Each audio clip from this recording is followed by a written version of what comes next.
খবর, তোমার মন কেন খারাপ? আরে বলো না কেন মন খারাপ? তোমার স্যাড মুখ দেখে আমাকে ভালো লাগে? তুমি কি করে ভুলে গেলে আজ আমার জন্মদিন? যে গ্যাসেম পুরো সেটা বেঁচে গেল। কি করে তোমার জন্মদিন মনে রাখি বলো তো? তোমাকে দেখে মনেই হয় না তোমার এত বয়স বেড়ে গেছে। সত্যি যাই তোমার জন্য স্পেশাল চা করে আনি। বাংলার ঘরে ঘরে যাতে এরকম ড্যারমা বউ হয় তাহলে ম্যানেজ করা খুব সহজ হবে।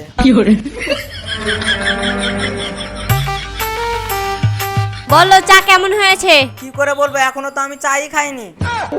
ও হ্যাঁ লাও। বলো চা কেমন হয়েছে? তোমার হাতে চা কখনো খারাপ হতে পারে? তোমার হাতে চা অমৃত ফেল। ऐसा कुछ ज्यादा नहीं हो गया मतलब হাট, এরকম কথা বলিও না তো, নাইলে বাপের বাড়ি যেতে ইচ্ছে করবে না। আমিও তো ওটাই চাই। আমি পুরো ঘর সামলাই, রান্নাঘর সামলাই, বাচ্চাদের সামলাই, তুমি কি করো? আমি নিজেকেই সামলাই। তোমার নেশা ধরানো চোখ তো নয় যেন সুখ তারা, পলকে পলকে আমি হয়ে যাই দিশেহারা। ঠিক আছে তাহলে সেদিনকার মতন তোমার জন্য স্পেশাল চা করি। সেদিনের মতো করিও, কিন্তু চিনি দিও। শুধু চিনি দিলে কি ভালো হবে? সাথে পেঁয়াজ রসুন বাটা দিয়ে দিই, তাহলে আরো ভালো হবে।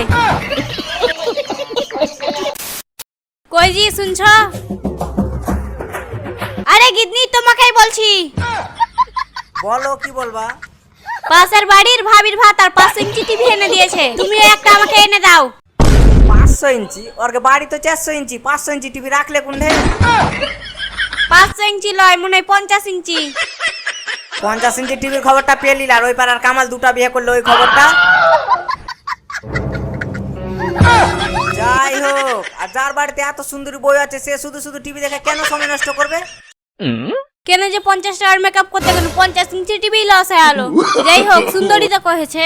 চলো তাহলে দুটো প্যারালাইজ গেল আছে খেয়ে লিবা। আমার প্রিয়তমা এত কষ্ট করে রান্না করবে আর আমি না খেয়ে থাকতে পারি? তাড়াতাড়ি চলো, প্যারালাইজটি ঠান্ডা। হ্যাঁ হ্যাঁ চলো চলো। চলো। খেপিকে বারবার ঠকাচ্ছে আর ঠকে যাচ্ছে, আসলে বুদ্ধি কম হলে যা হয়। আজ তোকে প্যারালাইজ ভালো করে খিলাবো। এই নু, এই লাও তোমার প্যারালাইজ। প্যারালাইজ? তুই যেটি মনে হয় ঝেড় দে লেলি। হ্যাঁ তো প্যারালাইজ দিত লিয়ে নু। কি করে প্যারালাইজ হয় বুঝা? রাইস ছিল পয়রা আর আমি লেনু ঝাড় দিয়া হলো না প্যারালাইজ।